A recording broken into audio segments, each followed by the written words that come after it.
a lot of times people say, well, what if it doesn't say anything? Again, if it doesn't say anything, we don't add, we kind of go to a default. And people ask about prayer hands. Well, what should be my kind of default standard position in Mass?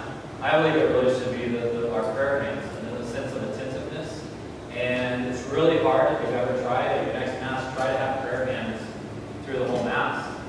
Some of you guys, if you went to Catholic school, grade school, and the nuns made you do that, or someone was always looking down the pew, maybe you're used to that, you still do it. You kind of still looking side to side to make sure that they're catching you. But I think this is important because some of our gestures have been around for a long time. My understanding with this is that in the feudal days when Wayne, who would maybe be, working in my orchard and I'm his lord, I'm his king, if he were to come up to me for a blessing, he would bow down and say, "My lord," and he would do this with his hands. You don't have to do that. All right, "My lord." If I granted his request, I would cup his hands like this and say, "You have my blessing. Thank you for your good work." And so, where's my apple pie? So this is really important because it's something that honors, one, our tradition, but also our humility, that we are coming to the Lord as simple servants. We are actually working in His vineyard, and we are trying to cultivate that land, and we are needing His grace. And so I think a nice default is this. I also think that makes a distinction between the secular world and then the sacred that we have just entered, because I don't go to the bank like this. Unless I've had like lots of overdrafts and stuff. But typically I use this posture, especially for a prolonged amount of time, only at the Mass. And it's interesting because we're now getting culturally to where there are some things that are only done in the Mass. In other words, the Mass is the only thing that has retained that part of our culture, which is really cool. So I think prayer hands are a great idea, and I think it's really hard, so it shows discipline. To do this the whole Mass is really tough. My son always starts to go like this, and I'm like, "Where are your hands pointing?" Another thing is the genuflection. That's another thing. A Dominican sister told me that came from when they would wear their swords on the left-hand side, and they would all genuflect on their right knee so that their swords wouldn't crash against the ground. And so when they would go up to their Lord, "My Lord," and they would genuflect like this, they wouldn't go on two knees because then again their sword would hit the ground. And so they simply do this, and they're always having their sword ready if they needed to defend the king or whatever. And so we have simple things like that really we're continuing tradition and we don't even know that we're doing that. But I think that's important. So we have those little postures that mean something, we have the gestures that mean something, and all of that really does have a lot of significance. I may forget later, so I want to share it now because this has really made an impact on me. A priest shared with me this, but he said that when he leans, so even prayer hands, genuflections, standing, sitting, kneeling, all these things that we do mean something, and they say a lot. Like you mentioned back there, what am I following with my eyes? Sometimes our eyes are not following the altar, they're following what? The people, everyone else, and it can become very distracting. Remember, Pius X said that our eyes should be following what's at the altar, but sometimes what's all around the altar is sometimes very distracting. And so I think it's very impressive when you actually, your mind or your eyes do wander and you see another parishioner practicing piety. I think that's great. I mean, when I see someone like this, I don't say, "Oh my gosh, they think they're so holy." I like, who do they think they are, holding their hands like that? Honestly, I don't. I think, wow, what a beautiful little moment. I almost like peeked into a window of their soul that almost like they're speaking with God, and I almost shouldn't look at that conversation. Because I don't know if I'm sure you've had that moment where your eyes have wandered and you've seen someone speaking to God, or listening to God, or in awe of the Mass.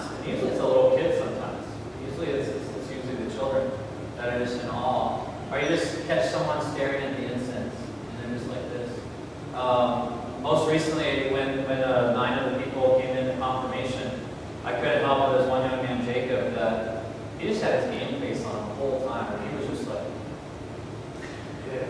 I mean, it was just awesome. Like, I was so impressed looking. I was kind of looking to the side as he was getting ready for he was about to receive his first communion and be confirmed. And this was his choice. His family left the faith when he was very young, and he was making the choice to come back.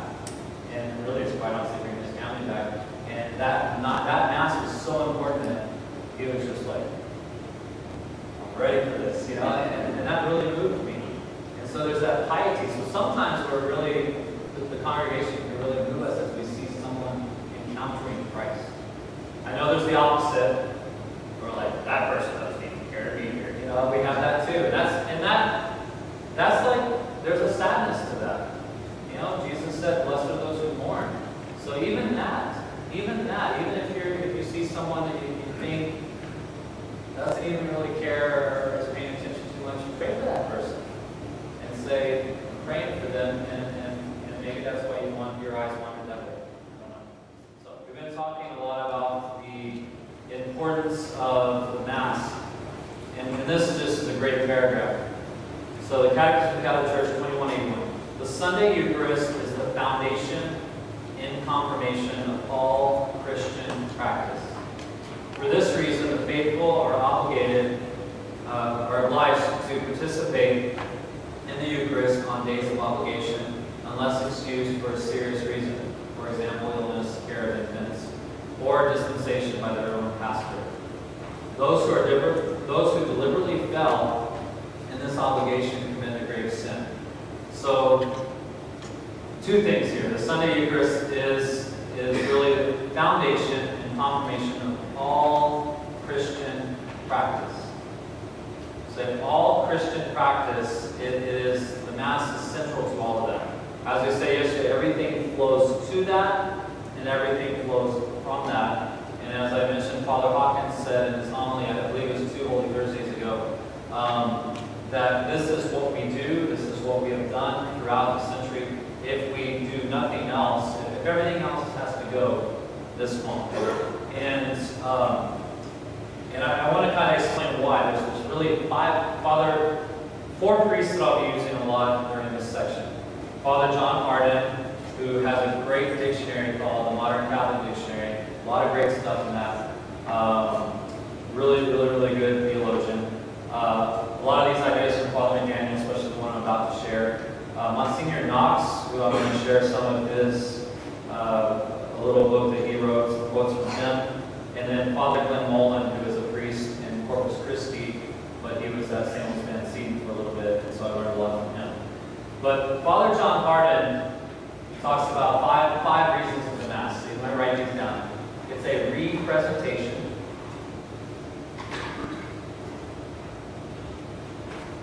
Okay, a representation of Jesus' sacrifice, right? It's a memorial. It's a sacred banquet.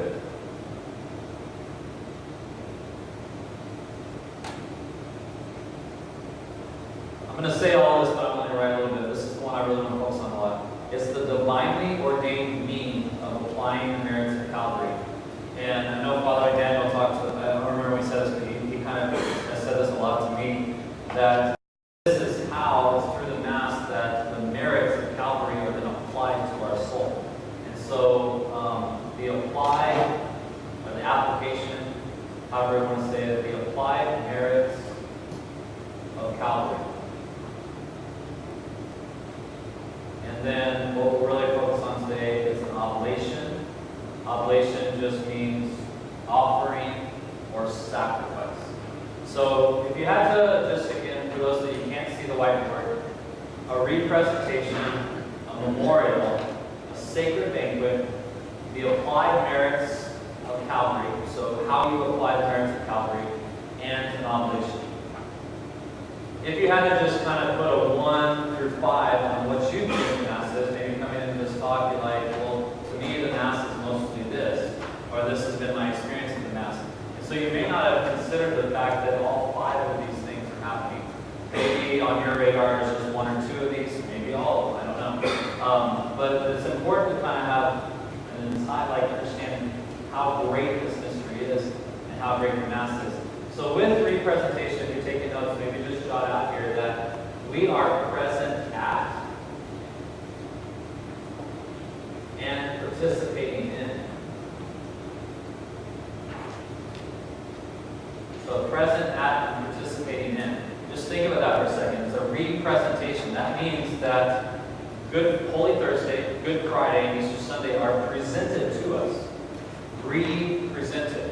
Presented again to us in every single age, at every single Mass. The Church has always taught that it's one sacrifice, but in two manners. An unbloody manner, right, which is at the Mass, and a bloody manner, which is on Calvary. But it's the exact same sacrifice, one sacrifice, that is presented again and again and again for everyone. And why would that be? So that your kids, your grandkids, your great-grandkids, your great-great-grandkids can experience the same thing that what? The apostles experienced. One great thing to meditate on is those that refer to the cross. You know, St. John the Apostle, Mary Magdalene, Mary the Mother of God. They're there are they present at Calvary? And are they participating in Calvary? Yes. And so Jesus provides a way, Jesus who is God, provides a way in which that event, which is the eternal event, that event, a mystical reality, right? Memorial is also a mystical reality.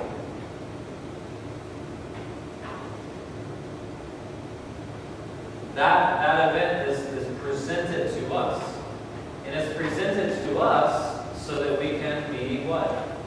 Participate, present at and participate in it. So think about that just for a second, even if you just get that from tonight's talk. At every Mass, I am present at the central mystery of the Christ life. What do we say is the central mystery, the Triduum, right? The Passion, the Death, and the Resurrection. The Passion, the Death, and the Resurrection. And that central event, which is the Triduum in the Church, Holy Thursday, Good Friday, Easter Sunday, is presented to us so that we are now present at those events. Okay? None of us were at the Last Supper, but that's going to be presented to us at the Mass. None of us were at Calvary, but Calvary is going to be presented to us. Is it the same Calvary? Yes. It's a mystical reality, but it's an eternal event that is brought to us. Same thing with the resurrection. Okay? It's a sacred banquet because, why is it a sacred banquet? I think someone talked about the Lamb's Supper. Is it? Yeah, okay. Why is it a sacred banquet? Because it's mirroring, it's a foretaste of heaven, right? The supper of the Lamb. So it's a sacred banquet, the communion that we are sharing, not just, actually the sacred banquet that we have is not just a sharing of a communion with those in St. Philip's, but where? All of the church militant, all of the faithful, all over the earth, also what? Those in triumphant, those in heaven, right? And we're praying for those in purgatory. So the communion of saints are all at this banquet. One of the greatest things that when I was in Albuquerque, Archbishop Sheehan, he had sent out a letter to all of his dioceses explaining that there were a lot of people that were keeping the remains of their loved ones that were cremated in their homes. And it was happening so much that he had to write a letter to his whole diocese saying, you need to bury the remains. You need to give them a resting place. And I remember in the letter, it was very beautiful. He said very beautifully, he said, the closest you will ever be with your loved ones is not in the mantle. It's not by placing them on the mantle in your living room. It's by going to Mass.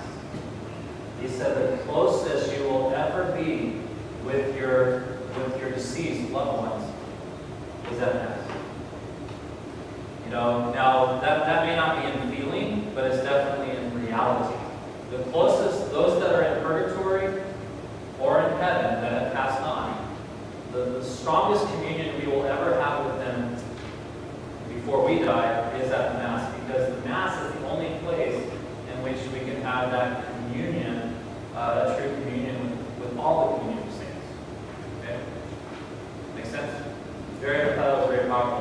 Let's talk a little bit about this one, and then we'll move into the talk on this one. The applied merits of Calvary.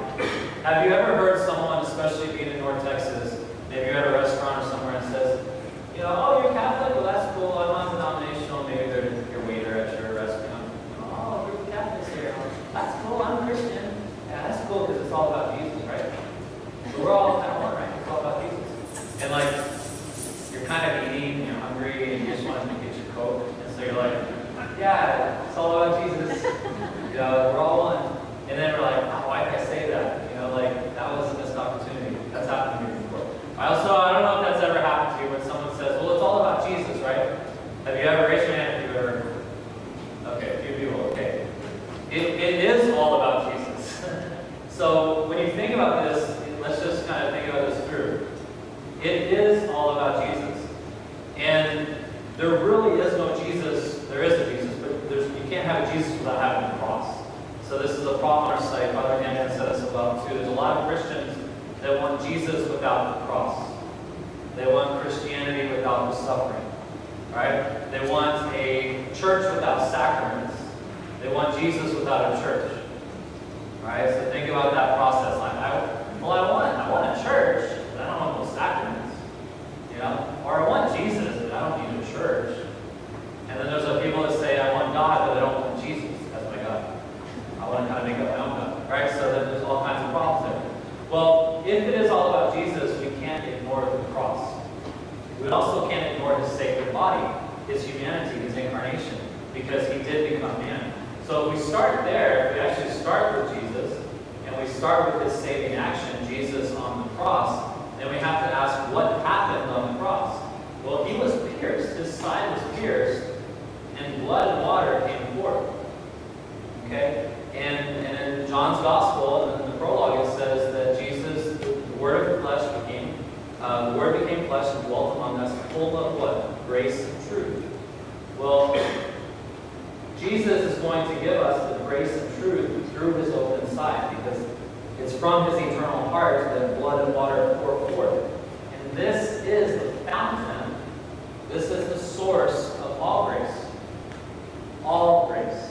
and all truth. If there is any grace and any truth in the world found anywhere, it cannot come from anywhere else other than here. Because Jesus is what? Jesus is God, and Jesus is the source of all grace and truth. So think about this for a second. If we were to have like an eternal receptacle here where you could gather all of that, that would be the church. The treasury of the church. Jesus poured forth the blood and water, pours forth all these merits, all of this grace and this truth into the church. And then, how are these applied? Well, these are applied through the sacraments. For instance, the first time these merits were applied to you was when? When you were baptized. Okay? Just talking about the sacraments of initiation here, then it was strengthened as your confirmation. And then it's applied to every time you receive Holy Communion, the Eucharist, and every time you go to confession. Through the sacraments, what's happening? These graces are being applied. At every single Mass, see, the reason this is a little bit, even kind of, the Mass is kind of up here, is because this actually is the Mass, right? Because the Mass is this reality, this mystical reality, his sacrifice, his pierced side, those merits flowing forth, that is represented at every single Mass. And it is at Mass that this is not happening in a remote way, but this is actually happening in the most direct way it can. Maybe that's the way to say it. At every Mass is in the sacraments then flowing from the Mass. Remember that the Mass and the sacraments flowing from the Mass is the most direct application of the merits of Calvary. So yes, is it all about Jesus? Yes, it is. But it's also about how do you apply the merits that he won for us? How do you apply the merits he gained for us? And the difference between a Catholic and a non-Catholic would be we are directly applying those to our life. Okay, we are at Mass It's like if you've seen the Passion of Christ, and when the centurion plunges his side, what happens? He's like, all the water and blood is pouring down. He's like, that's Mass. The application of those graces are just pouring forth, pouring forth, pouring forth. Now, St. Teresa said this, you guys are probably, the graces are going to be given in each Mass, correct? Okay? Whether you like the homily or not, whether you like the music or not, okay? Your disposition, though, and my disposition, really affects how we are going to receive and apply those to our life, right? So I really don't like sunscreen, and my wife likes it a lot. So it's the same too, but I don't apply a lot of sunscreen because I just don't like it. And she has my kids apply it everywhere, right? And so the same thing, when we go to Mass, how much are we going to apply? And our disposition really affects that. You've probably heard this analogy, but St. Therese uses the example of like a vessel. So you could have the top of this expo marker, which would hold water, but not very much. And you could have this cup, which would hold way more. And so if I want to come to Mass, and I know that the reality of Mass is the application of the merits of Calvary, my disposition really matters.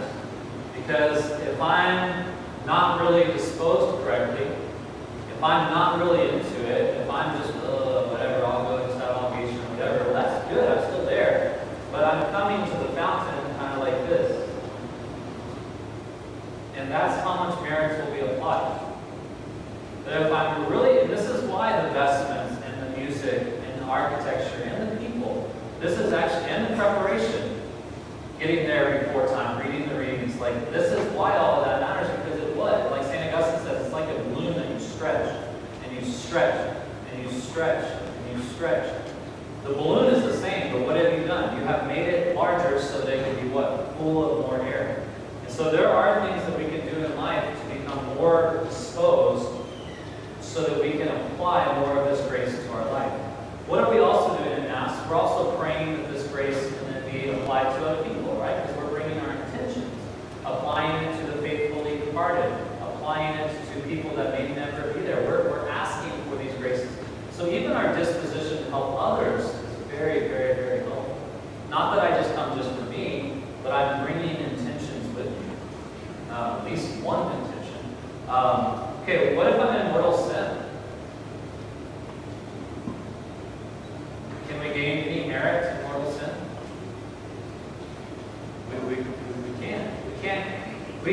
We can. So gain, and if I'm in mortal sin, it's almost as if I have this under, and it's just, I can't gain those merits. It doesn't mean that I can't be moved by grace, because I can't be moved by grace. And if you have ever been in mortal sin, right, and willingly persisted in sin, it's probably grace that got you out of that, right? Of course it is. And so then you go to confession, and you remove this obstacle, and then you regain that merit. But that's important too, to realize that one of the ways we prepare ourselves to be able to be disposed to Mass, and obviously receive communion, is to make a good confession. If we're in mortal sin, as soon as possible, because then we want to be properly disposed to Mass. Okay? So these would be all what we would call there is of course maybe someone out here that is still getting grace, still from all of this, but not from the sacraments. That's what we call actual grace. We're going to go into that tonight. But any grace that's come, the reason I put this person out here, because they're not maybe living by the sacraments or going to Mass, if they are receiving grace at all, where is it coming from? It's coming from Jesus. And it's particularly coming from what had been in Jesus' life. His passion, death, and resurrection. And so therefore, it's flowing through what event? The Mass. Does that make sense? So like if you say that this is the passion, the death, the passion, the death, and the resurrection, all of this right here, and that's where all the merits come from. This plus this is the Mass. And so therefore, any grace that even a non-Catholic would receive at any time doing whatever is still flowing from what event? The holy sacrifice of the Mass. So when I say that the Mass is the applied merits of Calvary, I don't just mean the applied merits of Calvary just to the faithful Catholic. It's actually applying the merits of Calvary to any person that is receiving any type of grace. If it's not sacramental, it'll be some type of actual grace. So does the Mass have a tremendous impact on the whole world? Yes, of course it does, because, and this is why Masses are offered daily. You guys probably know this, that there is never a moment, because of all the time zones, there is never a moment that the Mass is not being offered. In our society, every culture, not just America, but every culture, every person on the face of the earth, every culture needs these merits applied to their life. And so that's why the Mass is so important. It's not just important to that local community. That Mass that's happening right there is all of these things, and it's important to every soul. Every soul. Okay? All right. Any questions on this? Or anything you want to add? I'm going to keep this slide up here so that we can keep going back to those things. All right, so we talked about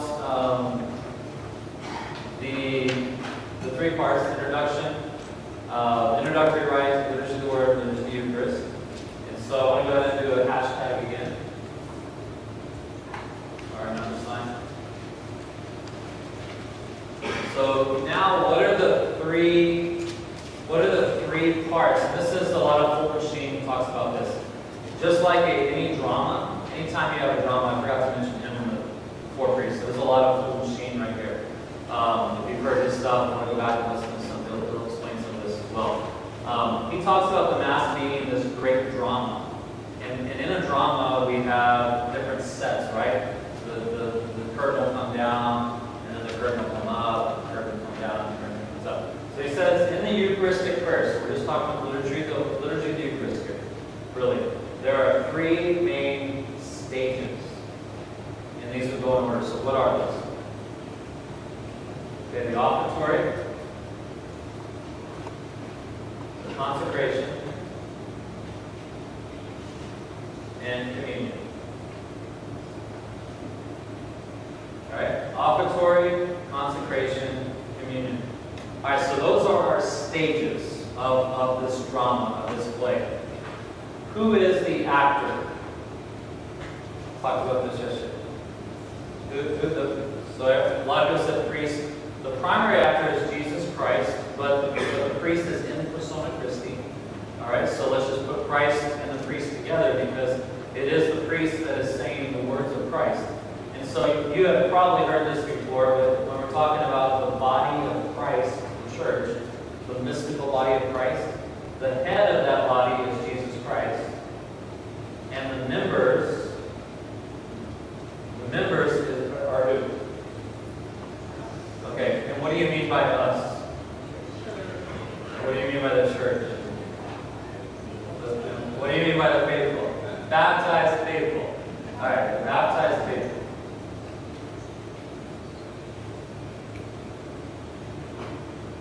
So two things there.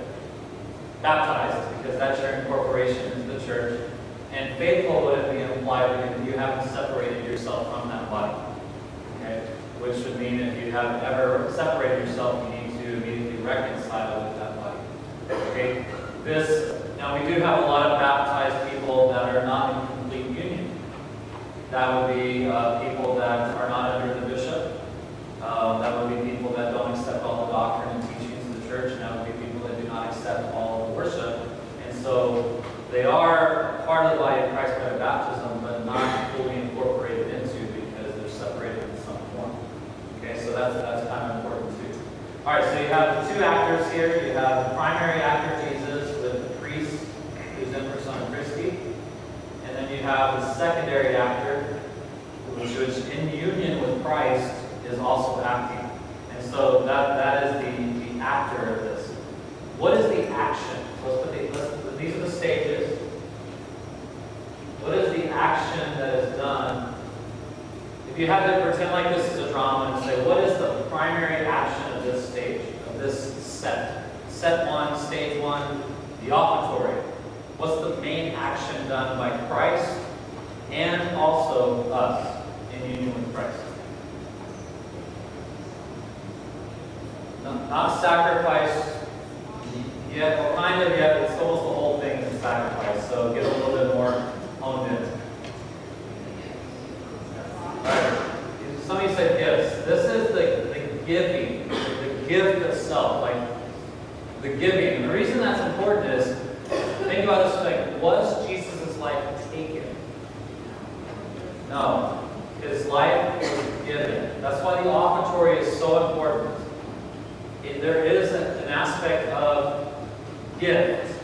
There has to be the gift of the Lord, right? So, remember we talked about this, actually the terminology that was even used in the early church, the gift of the Lord. So there were times in Jesus' life, you probably remember this, that he was going to be killed by people. After his first public homily of his ministry, he said, "This has been fulfilled in your hearing," like he was talking about the prophet. And then he's like, "Yeah, I'm that person." And they're like, "Oh yeah?" And they take him out to, "Hey, let us show you this cliff," right? And they're going to throw him off the side of the cliff.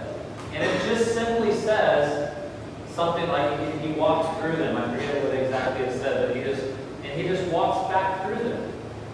And at the end of his life, they were many, many, many times, they were going to stone him. They were going to go kill him. And they could not lay a hand on him. That's miraculous stuff. That means it was not yet his time, because what? He was going to give it. It wasn't going to be taken from him. He would be giving it. Okay, so that's important. Okay, so Jesus is giving, right? He's giving his life. What are we supposed to be doing at this moment?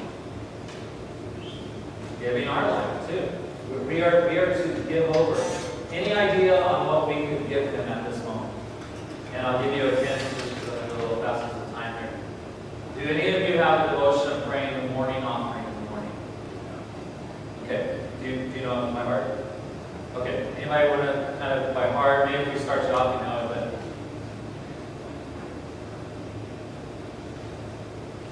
Okay. A lot of different forms. Oh my God, through my heart, I offer you my prayers, works, joys, and sufferings. That's awesome. So if you're like, I just don't know what I can give. I'm like, well, let's start with, do you have any prayers? Has anyone this past week asked you to pray for them? Have you felt like the Beatitudes of mourning? Blessed are those who mourn. Have you mourned for anyone?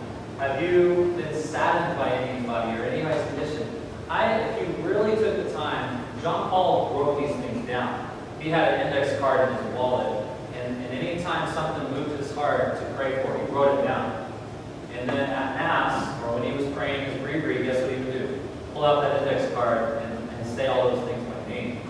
It's a really good practice to get into. But if you can't do that, at least recall, and I think where the gentleman in the back said that we need space, sometimes the Mass seems all crammed together, and we don't seem to have enough silence or some space, right? It would be during the times of silence and space during the offertory that we would then try to gather these things. What are these prayers? Okay? The works. What are the duties that you're being asked to do right now?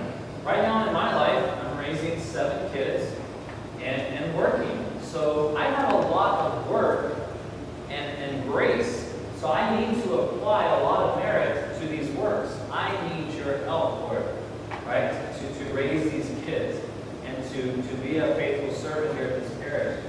Joys. What has simply brought joy? Maybe it's your grandkids. Maybe it's your kid. Maybe it's coffee.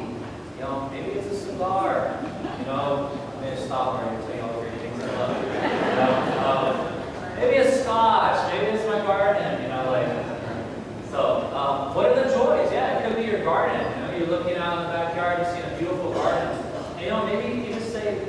Now, Jesus, thank you for my beautiful garden. I want to offer up that joy at this Mass. It's a great thing to do. And I offer you my suffering. Everyone can think of those. All right? My big toe's hurting right now. When did this, that, and the other? There's tons. Like, we have a hard time with that, just watch the news. All right? And then just watch the news before Mass. You'll at least have some things to offer. So, Jesus has given his whole life, and then we give our whole life. This is what I love about the morning offering. Is there anything on this list that you haven't experienced today? Like, is there any, let me ask this, is there anything that you've experienced today that's not on this list? Let me ask you that one. There is nothing you have experienced today that doesn't fit into one of these categories. So that means you can use these categories during the offertory to say, okay, I really do have a lot to offer here with Jesus. One of the things, we may talk about this tomorrow, but in case we missed, think about there were two, Gene talks about this, there were two thieves next to Jesus. One chose to offer himself and unite the offering for Jesus, and one did not. So Old Sheen talks about the large host being Jesus. So you can think of this large host as Jesus' gift, and the small host in the ciborium as being all of us. Will you place that host? In some daily masses, you can probably experience where you actually have to put the host in the chalice. And so you're saying, I'm going to offer my gifts at this Mass. I'm going to offer myself along with Jesus. Okay, that is the main action of this stage.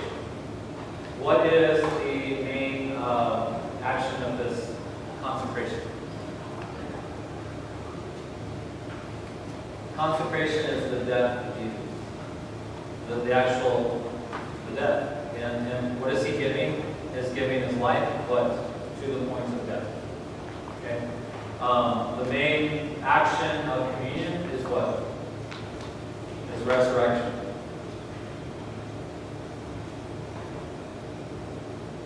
Okay, so when did these events, so that's kind of, so what are we doing then? So we talked about what Jesus is doing.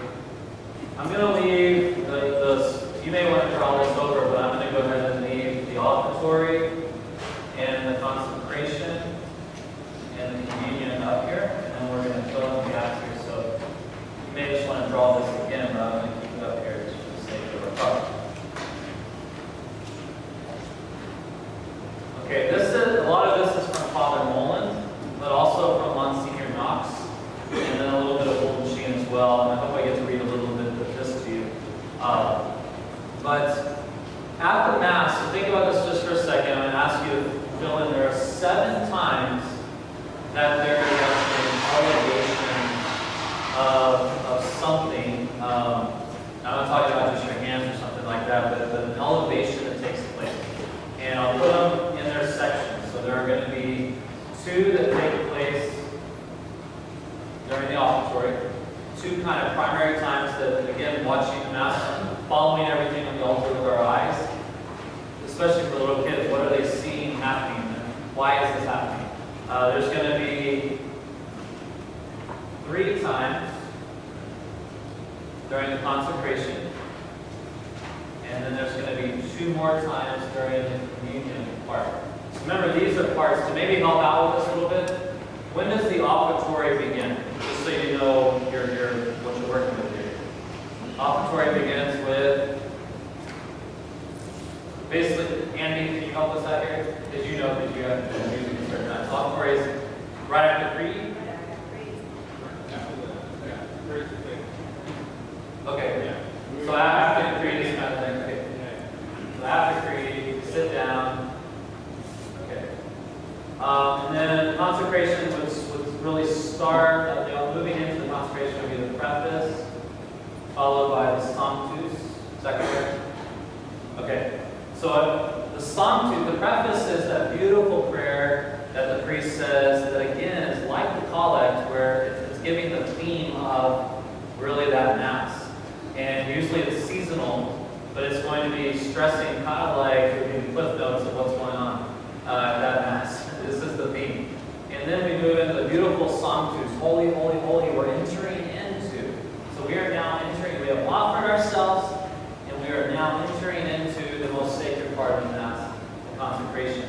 And then the consecration is going to then come to a close with the what? Our Father. Am I right on that one? Amen. Great amen. Great amen. Sorry. Thank you. Okay. All right. So now with those parameters kind of in mind, what do you think those elevations are? Okay. Chalice, when, and with what in it? Okay. So which one is that? What number are you in that? 2. Good. Thank you. Who else? Just raise your hand. What happens right before that? Since he gave us the line, what happens here? Bread. Okay? And next, we don't have to go in order. Just the bread becomes what? The body. And the body blood is eliminated. Full price, right? So the bread is transubstantiation occurs. Now the body is elevated, and the blood is down. Okay? And notice here, is there a separate consecration? We talked about this during Lenten, but I want to talk about it again tonight. Is there a separate consecration? Is the bread consecrated because the body, the wine is consecrated separately? Correct? 2 elevations, yes. And then the 5th, what happens next? They're offered now together, elevated at the same time together. So you have the body and the blood, the paten and the chalice. Okay? Then we've said the great amen. Now we move into the communion rite, what we call the communion rite. And what is the first thing set before our eyes? Lamb of God. Someone said the Lamb of God. Agnus Dei. The Lamb of God. Behold the Lamb of God who takes away the sins of the world. And then the 7th time, something is elevated before you. It's not a something, it's a someone. Right before the body of Christ. Right before you receive actual communion. Okay? This is really powerful. When Father Mullen shared this with us, after the next time I went to Mass, I was really paying attention to these 7 elevations. And it really helped me stay focused in Mass. So I want to read, Monsignor Knox has this book called The Mass in Slow Motion. And he's an older Monsignor, he's dead, he's been dead for a long time. But he was giving these talks to a girls' school, like a girls' high school, all girls Catholic high school. And he's really funny because he's really having fun with it. Like an older man just having fun with teenage girls, just kind of playing around and giving them, trying to be funny. And they're like, you're like our grandfather, things like that. But it's really funny, it's just really playful, really explains some great things. But I want to kind of give his words, because I think they're way better than what I could say here, and before I do that, why is this bread and this wine, what does that represent? Why are we even bothering to give bread and wine? Okay, the Last Supper, this is what Jesus offered. So scripturally, this is what Jesus did. We want to do what Jesus did. Go on, he told us to do it because Jesus said so. It reminds us of what Melchizedek does. Now, is this sacrifice right here, the bread and wine, is it a sacrifice? It is, yes. This is, what do we say? It's the work of human hands, fruit of the earth, work of human hands. So, this bread is the fruit of the earth and is the work of our human hands. This wine is the fruit of our labor. So the bread and the wine, one priest said, it's our lousy best. It's basically the best we have to offer. And you know what? Our lousy best, the best we can do, giving Jesus, giving God the Father, the work of the land and the work of our hands. Guess what? Is it pleasing? Yes, it's pleasing. And it's pleasing as all the other sacrifices in the Old Testament are pleasing. Noah's and Abraham's and Abel's, and we mentioned those in the Mass. But does it satisfy for our sins? No. That's why it's our lousy best. At the Mass, the bread and the wine, if we were just to stop things here, it's just stop right there. I'm going further. If this was all we did, here's some bread, here's some wine, it symbolizes our lousy best. Are you pleased? And he's like, does it satisfy for my sins? And we're like, well, what do I do then? He just says, keep doing it. Keep pleasing me because I'm your God. Keep pleasing me because you love me. But I'm sorry, bread and wine just doesn't cut it. Because the offense, I wish I could go more into this, but I can't. The offense of Adam and Eve, they were temporal beings that offended an eternal God. So you have quite a problem here because you have temporal beings that have created an eternal offense. When I offend someone, when I offend my wife, who decides how everything will be made up and satisfied? She does. She not only decides how, but she decides what I need to give her. You know, you were a real jerk this morning, and when you come home from St. Philip's, you better have chocolate and flowers, or don't even you go walk into the store. I know it's very specific, I'm not sure why, but, you know, I've never heard anything like that before. But so, when I offend my wife Angela, it's Angela that decides how it's going to be made up, and how I have to make it up, and who has to make it up? I do. It would be really weird if you turned that around and I said, you know, honey, I was a real jerk this morning. I'm sorry I said those things, but I'm going to really make it up to you. And this weekend, I'm going to have my friends over, we'll smoke cigars, and watch the big game on TV. That's how I'm going to make it up to you. She's like, no, that's not what you're going to do to make up for it. And it would also be equally wrong if I came home tonight and on the island in our kitchen, she had roses and chocolate. And I said, well, I brought you roses and chocolate. She's like, I already got it for myself. It's like that. That's not allowed, is it? So it has to be, I have to be, the offender has to be the one that makes up for it. And they have to give what is necessary of the person offended. So how does that work with Adam and Eve and God? Well, it has to be a human that makes up for the offense. But the human has to have what? An eternal thing. We're out of luck. Because if you stop right here, I'm a human. I can offer all the bread in the whole world over and over and over and over again. And it satisfies one of the conditions. A human is offering it. But does it satisfy the eternal satisfaction? It doesn't. I would just have to do it over and over again. And I can up the ante and offer a lamb, or a ram, or an ox. I could even offer a human, even though that was forbidden by God. But I can offer the most valuable thing of temporal being, the most valuable temporal thing over and over and over and over and over again. And it might be pleasing, it would be pleasing to God because of the sacrifice, but would it ever satisfy? It only satisfies one of the two necessary conditions. It only satisfies the fact that a human is offering. But it never, ever, ever would satisfy the fact that it is eternal. So I think this is the most important part here. When I realized this, I was like, whoa. At Mass, we are simply begging, take this bread and wine, which is the best I have, God. Take this bread and wine, which is the best I have, and make it into the eternal body and blood of your Son, Jesus Christ. And so that's what we're doing at the Mass. We are begging. We are saying, this is the best I have. Please make it acceptable. And what we mean by acceptable there, if you notice in the Mass, we don't have time to read it. I was going to read it. That's why we have the missals here. It says acceptable. Make this acceptable. My sacrifice and yours will be pleasing to God. Please, I mean, at least 4 or 5 very clear times in the offertory. Please, please, please accept this.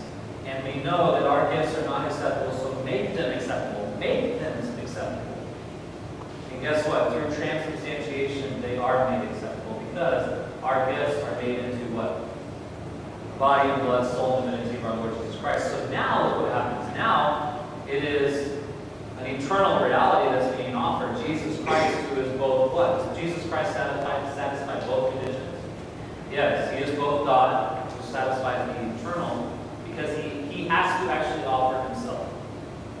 And then he is human, so he satisfies the temporal satisfaction.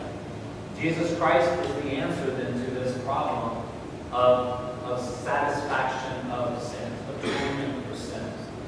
And that's what's happening at the Mass. It's like, wow, I'm present at that? Whoa. So, but Monsignor Knox says, let's don't overlook this part. Let's don't poo-poo it and say, let's just skip right here. Right? This is very important. So this is what he says. The Mass is a continuous action, and I expect most of you have been brought up to realize that from the preface down to the priest's communion, the sacrifice is being made. So he's really saying that I expect you guys, he's talking to high school girls here, I expect you to all know that this is a continuous action and sacrifice is being made at every point. So, he's saying this in 1948 or so. What I mean is that it's not like hanging onto the telephone and waiting for a call to come through suddenly. It's like watching a game of tennis, say, at which every stroke counts. So what he's saying, it's not like pick up the phone, let's wait, priest is doing his thing, close the glove, okay, now it's done, now I can receive communion. So it's not like that. It's actually like a tennis match that you're watching every single stroke, every single movement, and it's a continuous action all the way through. All right. And I think it's much more business-like to treat the offertory, not the preface, as the starting point. Though I don't know if people who have learned in liturgy would back me up on this. I think the continuous action of the Mass begins just here, the offertory. It's all very well for you to point out that the offertory is only concerned with unconsecrated bread and wine. And that isn't much to get excited about. That's like just bread and wine. Why are we so excited about it, right? That's quite true, of course, but I think if you will use your imagination for a moment, you will see that there is a good excuse for making a lot of the unconsecrated host and the unconsecrated chalice. They may have no great importance of their own at that moment, but they are going to be terrifically important. And it's very narrow-minded of us if we think only of what things are at the moment, not of what they are going to be. Imagine yourself walking through a field of wheat, out in the park, saved by the deer coat. All those ears of wheat are full of promise. They're going to be something. That particular ear of wheat, which is sticking out on the left of the path, will be threshed, ground in the mill, baked in the oven, made into a sandwich, and eaten by someone on the railway journey. That is the destiny which is shaping itself inside that particular set of little husks. Now look at the ear of wheat which is sticking out on the right of the path. That one will be threshed, ground in the mill, the same mill, baked in the oven, not in the same oven, or at any rate, not in the same batch. There will be no baking powder this time.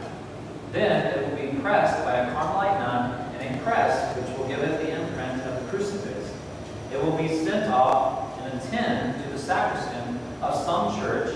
It will lie on the altar. Some Latin words will be said over it. And after that, it will be lifted. This almost makes me cry. It's amazing. And after it will be lifted up in a gold monstrance, and everyone who passes in front of it will go down on both knees. Isn't that amazing? The potential of just a simple grain of wheat on the left side of the road and a simple grain of wheat on the right side of the road. So, does this bread and wine really matter in the offertory? Absolutely, because it's about what it's about to become. And it's also about what we are about. Imagine what we can become if we can offer our prayers, our works, our joys, and our sufferings. And like that wheat, be transformed in that way. It's amazing. If God can do that with a little grain of wheat, right? I mean, it's amazing. In the same way with the chalice, only of course we aren't so familiar with the process of making wine. That cluster over there will find its way into a bottle of ordinary wine. Somebody will drink it over his dinner, get drunk on it, perhaps, and come to blows, and be sent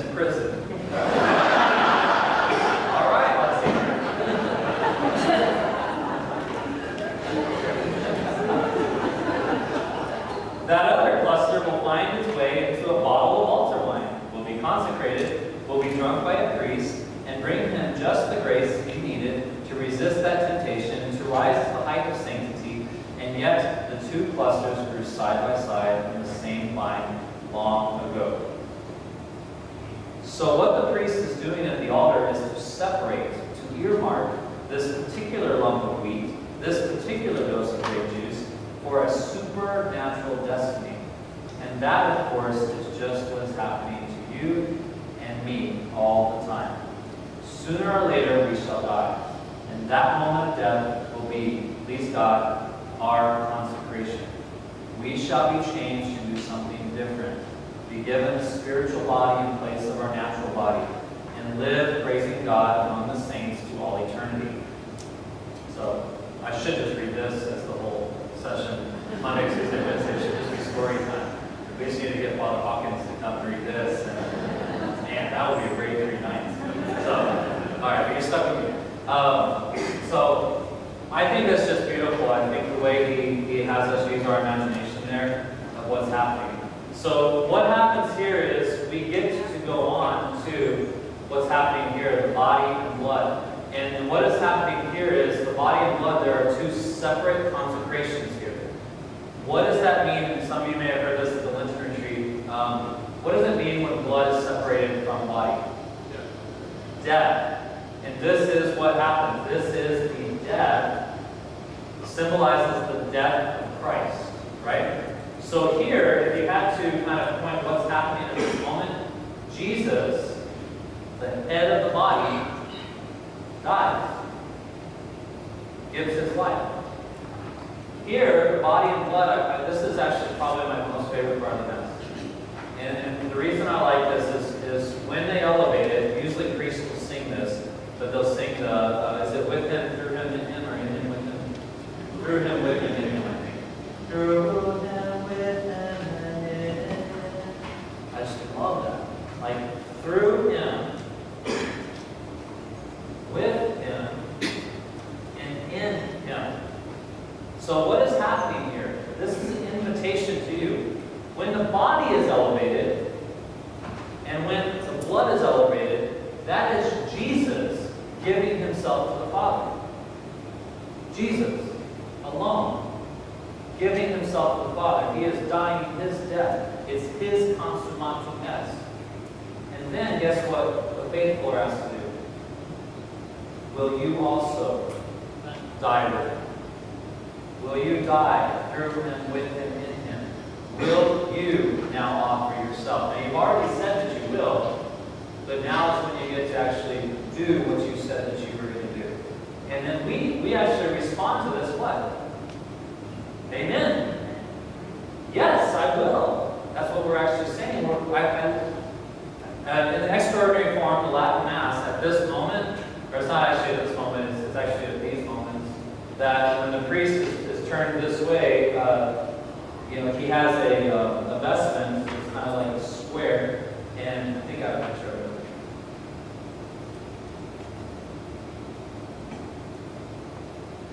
I don't have it on here, but anyways, just have to imagine. So, but the altar servers would lift up his vestment.